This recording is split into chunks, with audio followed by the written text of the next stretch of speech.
welcome. What have we got for you today?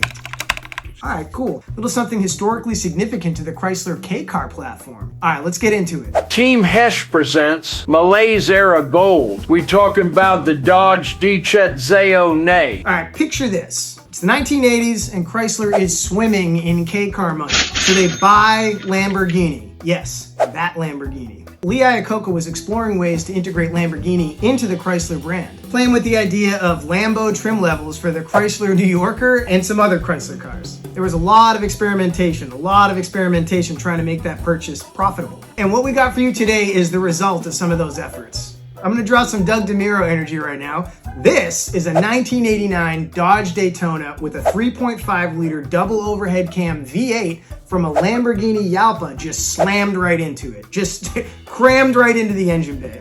Insane, right? That's insane. Ridiculous.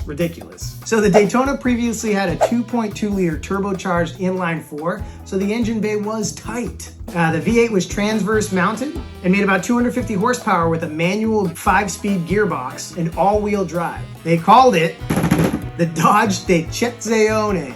Decepzione. Emphasis on the O. I had to look that one up. It means deception, so pretty cool. So Chrysler was supposedly exploring something like this as a flagship sports car into the early 90s, which ultimately became the Dodge Stealth. We all know the Dodge Stealth. It's a badge-engineered version of the Mitsubishi GTO. Like Icarus, the Chrysler engineers flew a little too close to the sun on this one. Now, while super cool, very, very cool, very awesome, it was not without its imperfections. If you look closely at one of the earlier photos that I showed, you can see the oil pan only got like inches of clearance. That was never gonna work.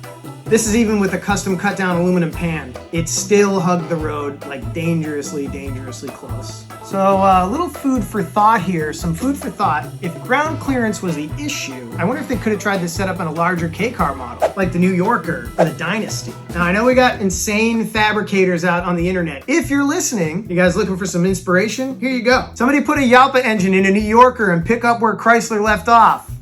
Make it happen. So this was a concept car, never meant for mass production. Yeah, it's a bummer we never got a V8 and an all-wheel drive Dodge Coupe. That sucks. But they were thinking about it and tinkering with the concept, which is just a really cool piece of K-car history to daydream about. Brandon from Malaise Era Gold says, "This is one of the coolest things I've ever found, and really why I just love researching random prototypes from the 70s and 80s. You really have to absorb all the history to get a sense of appreciation for all the different special moments in time. Thanks for checking in. See you later." They put a Lambo V8 in a Dodge Daytona. I don't know who I am anymore.